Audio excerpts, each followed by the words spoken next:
Hello YouTubers, welcome back to Yorkshireman66. I'm Mark, your funny entertainer, or well, presenter, whatever you want to call me.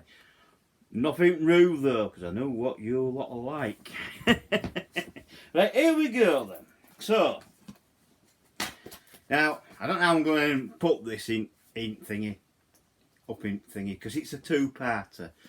I'm going to show you an Amazon pickup, what I've recently got. You've already seen half of it. This is the other half of what you haven't seen. And I've got a lot of things to review there. Also, I've got a film review what I want to tag on to this. Now, yeah, I mean, a lot of people say, well, can't you do them in two separate videos? And I thought, well, I could, but I didn't want to do that. The only reason why is because the person who asked me to do the film review, I want them to get a surprise at the end of this. Get me? Alright then. So here we go with The Invisible Man. It is Lon Chaney Jr. I've done all my due diligence on this, and it's basically, it really is, it's basically an old film. It's a 1933 film, this. I didn't realise it was that old. But it still stands up today. And The Invisible Man not only fulfilled a host of sequels, but features some special effects that are still imitated today.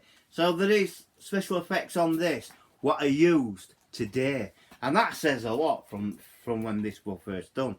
So yeah, some of the effects what they use is done.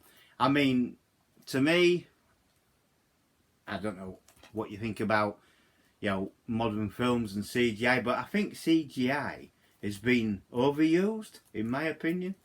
Yeah, I mean, they didn't need CGI back in the day when they did this. 1933, that one, just remember that. Then we got now I bought this after when I got that. So I got this. This is the Invisible Man Complete Legacy Collection. So you see where it's coming from. All 6 films from the original legacy. 1933 to 1951. Yeah, I mean, so like I say, it's hell of a lot of way to go in it.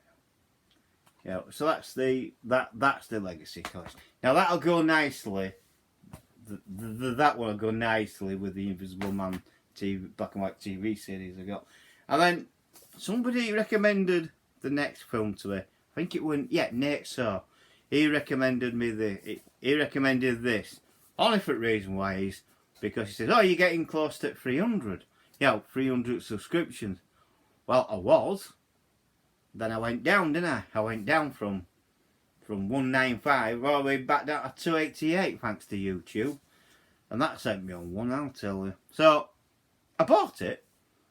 Yeah, it's a complete collection. You know, so I've got the complete collection. I bought it there. I've got it. And I will completely do a film review on this. And it will form. I'm hoping. I won't tell you much about it. I do know quite a bit about it, but I'm not going to tell you anything about it. All I know is it's been recommended. I know it's a good film, and I'm going to watch it. But I'm going to try and coincide it, hopefully, to when I get me 300 subscribers, because I think this will make a good special. You know, me narrating this, I honestly think. Now, that's a good thing, in my opinion. So there's the films what I got from the Amazon pickup. Now, here comes the second part to this video. The second part to this video is Nate wanted me to do a review on H.G. Wells' The Time Machine, 1960. Now you understand why I tied it in with this. So, The Time Machine, also known promotionally as H.G. Wells' The Time Machine, is a 1960. I don't like this. It's a 1960 an American science fiction film in Metro colour from Metro Goldwyn Mayer, produced and directed by George Pal. I like George Pal. He's a good director. Well, he was. I don't know if he's. I don't think he's alive today. But yeah, George Pal. The stars. That stars Rod Tyler, Yvette Mimieux, and Alan Young.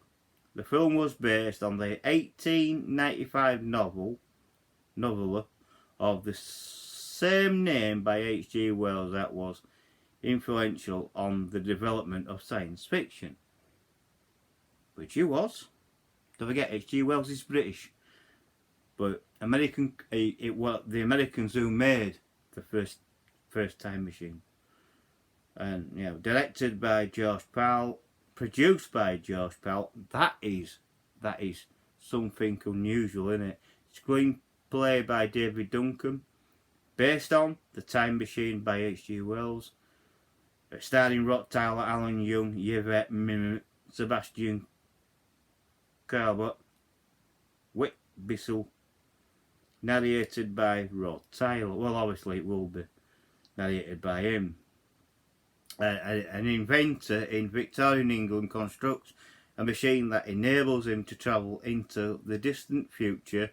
Once there, he discovers that mankind descendants have divided into two species: the passive, childlike and vegetarian Elo, and the underground dwelling Morlocks, who feed on humans basically.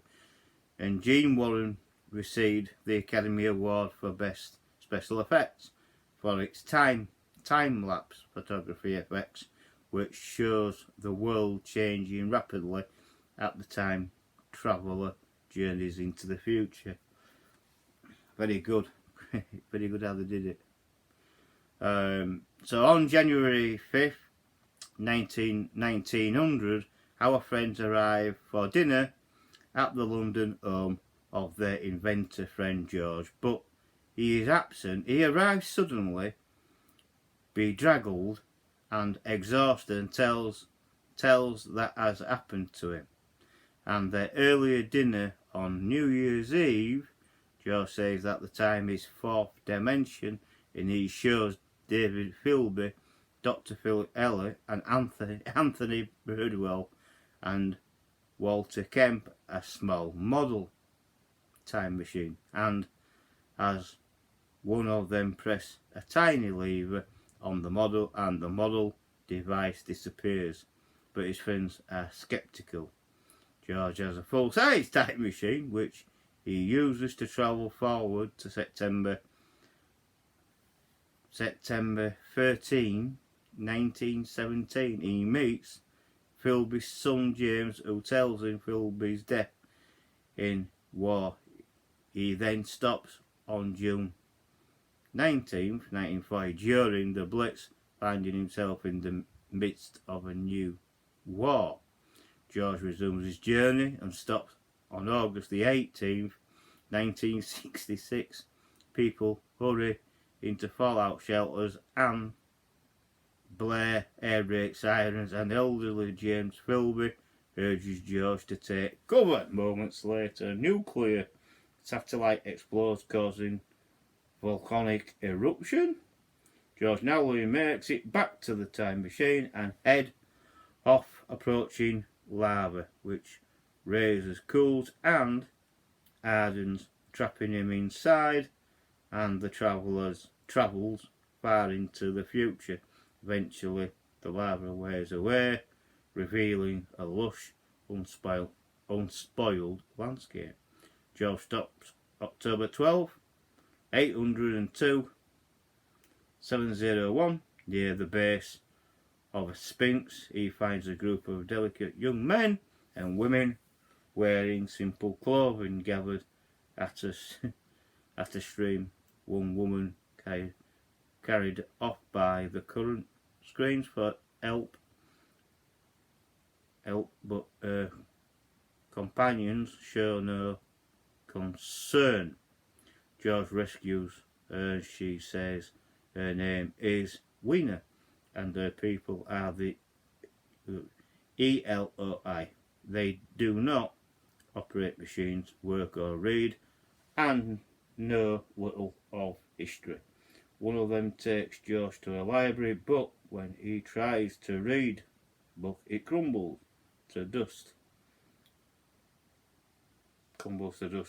Outraged, he decides to leave, but discovers that his time machine has been dragged into close things. It's been dragged into close. Wiener follows him. Morlocks, who only come out at night, are responsible. An hideous Morlock jumps out and tries to drag her away, but is blinded by George's torch fire.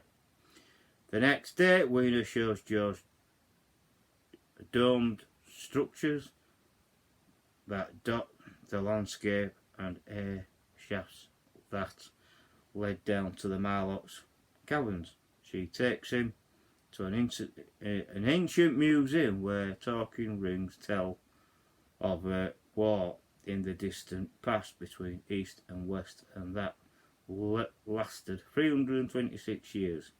The atmosphere became so contaminated that it could no longer be safely breathed. Another ring describes humanity's struggle for survival, and many decided to move underground, while some returned to the surface. George realizes this was a beginning of a expectation that resulted in the Morlocks, yet he starts to climb down the shaft but stops when sirens emerge and blare from the thing, now in trance. Like stay, Ed. The open doors at the Sphinx base, sirens stop and the doors close, trapping Wiener and others inside. George enters the caverns and discovers that the food for the Morlocks, and finds Wiener and fights off the creatures, finally inspiring the Eloy to defend themselves. George sets fires and urges to climb back into the surface, and he directs them to gather tree branches and drop them down. Shafts resulting fires cause the caverns to collapse. And that's basically it. The next morning, George finds the Sphinx doors open. His time machine is inside. He enters, the doors close, and he is attacked in the dark by Morlocks. He escapes in his time machine, while seeing Morlock's body rapidly decompose. He realises he's moving forward in time, so he reverses direction, returns to 19 after George recounts his story. His friends remain sceptical. He produces flour Wiener gave him, and Philby, an amateur botanist, says it is of known species. George bids his guests a good evening, and Philby leaves, but returns only to find George and his time machine gone. His housekeeper notes that nothing is missing except 3 books that she cannot identify. When the housekeeper wonders if George will ever return, Philby knowingly remarks that he has all the time in the world. And that is H.G. Wells's Time Machine. I hope you've enjoyed that. I hope everyone who has sat through this, I hope you've all enjoyed that. And I know I'm looking down, but I've got to read it.